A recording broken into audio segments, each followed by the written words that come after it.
नमस्कार. Mechanical technology इयत्ता 10वी धातू कातकाम. आजच्या पाठात लेथची उपांगे व सुरक्षिततेच्या काळजी पाठ आपण बघणार आहोत. कोन मॅन्ड्रिल.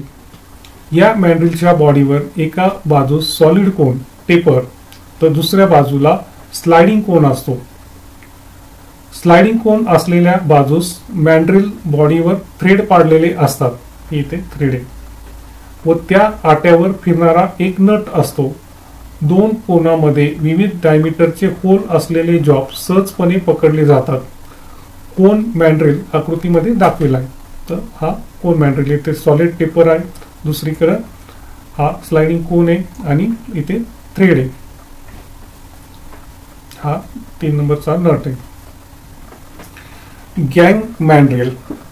या मॅन्ड्रिलमध्ये एका बाजूस फिक्स कॉलर व आटे असलेल्या दुसऱ्या बाजूस मुव्हेबल कॉलर असते. यामध्ये वेगवेगळ्या डायमीटरचे अनेक जॉब एकत्रपणे दोन कॉलरमध्ये धरता येतात व नटाच्या साहाय्याने घट्ट केले जातात. जॉबची बाजू व कॉलर यामध्ये घर्षणाने ते मॅन्ड्रिलवर स्लिप न होता सहजपणे फिरतात. गँग मॅन्ड्रिल आकृतीमध्ये दाखवला आहे. तर ही गँग मॅन्ड्रिलची आकृती आहे. ही फिक्स कॉलर आहे, त्यानंतर हे हॉलो वर्कपीस आहे आणि ही मुव्हेबल कॉलर आहे आणि हा नट आहे. याच्या साहाय्याने आपण हे वर्कपीस पक्के धरू शकतो. एक्सपान्शन मॅन्ड्रिल. यात आतील भाग टेपर व बाहेरील भाग समांतर असलेल्या स्लीव्हमध्ये एक टेपर पिन बसवलेली असते. ही टेपर पिन आहे.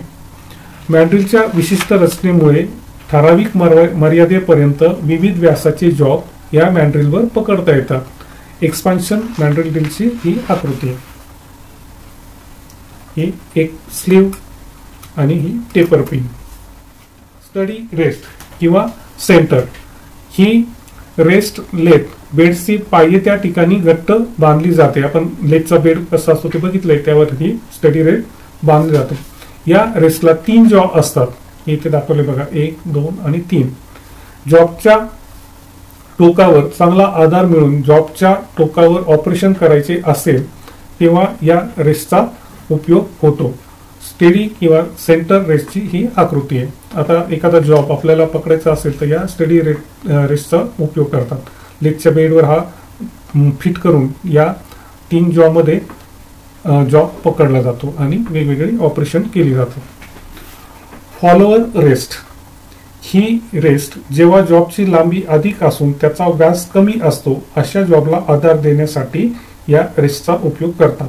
ही रेस्ट लेथ मशीन कॅरेजला बांधली जाते व कॅरेज बरोबरच स्लाइड होते. फॉलोअर रेस्ट आकृतीमध्ये दाखवले, इथे दाखवलंय. बारीक म्हणजे जास्त लांबीचे व कमी डायमीटरचे जे जॉब असतील हे आपण याच्यात पकडून त्यांना आधार देऊन त्याच्यावर ऑपरेशन करू शकतो. लेथ मशीनवर काम करताना घ्यावयाची सुरक्षिततेची काळजी.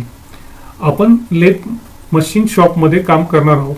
त्या शॉपमध्ये निरनिराळी यंत्रे, यंत्रांचे सुटे भाग, विविध प्रकारचे जॉब व त्यांचे धातू आणि इतर सामान असते, जसे फर्निचर, रॅक, कटिंग टूल इत्यादी. मशीन शॉपमध्ये कोणास दुखापत होऊ नये तसेच मशीन व त्याच्या भागांचे नुकसान होणार नाही याकडे विशेष लक्ष देणे फार महत्त्वाचे आहे.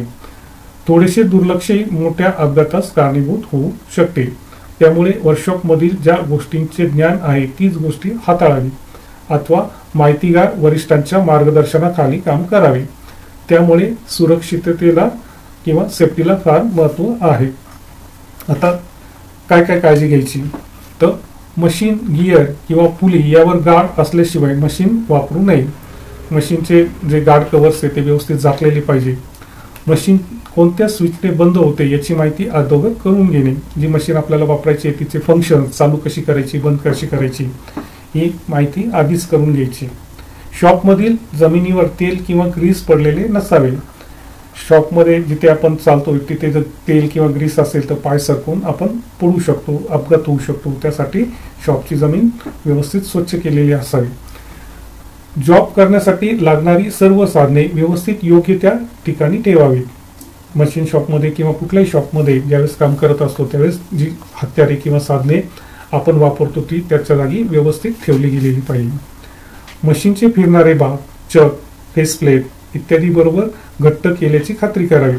लेथ मशीनवर आपण फिरणाऱ्या जॉबवर काम करत असतो आणि चुकून तो फिरणारा जॉब ढिला असला किंवा एखादा पार्ट किंवा चक हे ढिला असलं तर मशीन जोरात फिरत असताना तो तिथून सुटून कोणालाही लागू शकतो किंवा कुठे उडून कोणाच्याही अंगाला लागून अपघात होऊ शकतो. त्यामुळे तो व्यवस्थित फिट करण्याची काळजी घेतली पाहिजे.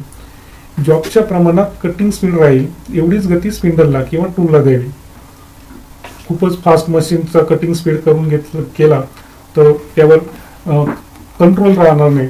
तर व्यवस्थितपणे जेवढा आवश्यक आहे तेवढा स्पीड त्या स्पिंडलला आणि टूलला द्यायला हवा, अन्यथा अपघात होऊ शकतो. बिटवीन सेंटरमध्ये जॉब पकडल्यानंतर हेड स्टॉक व टेल स्टॉक स्पिंडल आवश्यक इतकाच घट्ट केला आहे याची खात्री करावी.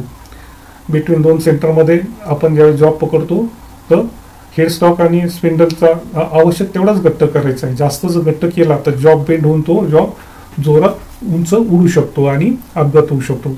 फिरत असलेल्या जॉबचे माप घेऊ नये. लेथ मशीनवर काम करतोय, जॉब फिरतोय आणि त्याला तुम्ही कॅलिपर वगैरे लावून किंवा पट्टी लावून मोजमाप करू नये.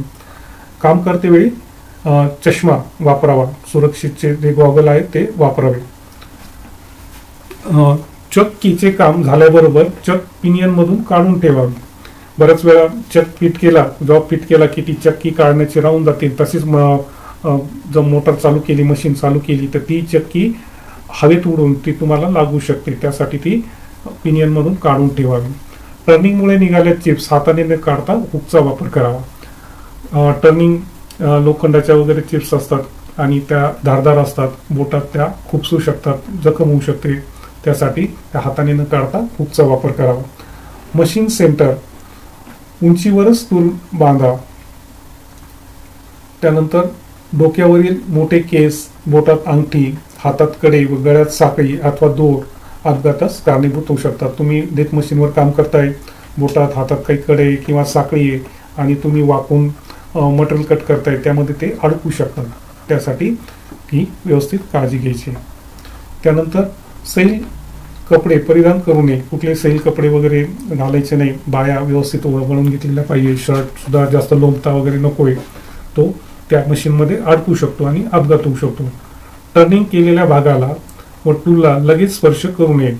टर्निंग केलेला भाग गरम असू शकतो किंवा त्याला मेटलच्या बर आलेल्या असू शकतात, त्यामुळे त्याला लगेच हात लावू नये.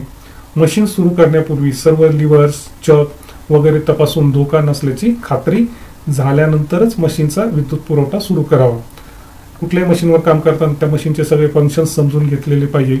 कशी चालू करायची, कशी बंद करायची, सगळे लिव्हर चालू बंद किंवा स्पीड वाढवणे कमी करणे, तर हे तपासूनच आपण मशीन सुरू करायला पाहिजे.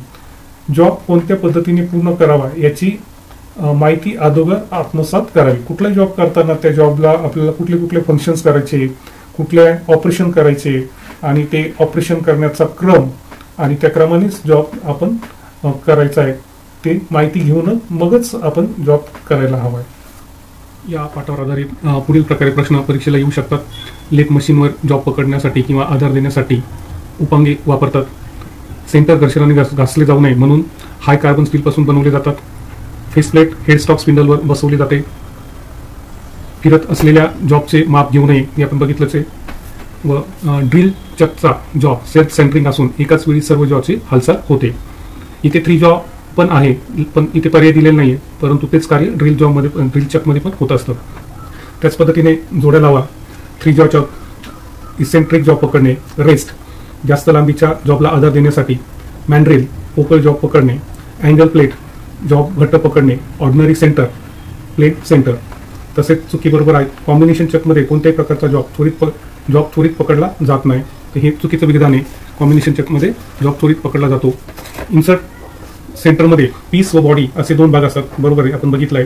स्पिंडलला असलेली गती त्यावर घट्ट बसवलेल्या कॅच प्लेटला मिळत नाही, तर हे चुकीचं उदाहरण आहे. तर स्पिंडलला असलेली गती कॅच प्लेटला मिळते. कॉलर मॅन्ड्रिलवर 2 सॉलिड कॉलर असतात, बरोबर आहे. टर्निंगमुळे निघालेल्या चिप्स हाताने न काढता हुकचा वापर करावा, हे पण बरोबर आहे, कारण आपल्या हाताला इजा होऊ शकते. ही खालील काही प्रश्न आहे की तुमच्या 3च्या वेळेमध्ये तुम्ही लिहू शकता. तर इथे आपण थांबूया. धन्यवाद.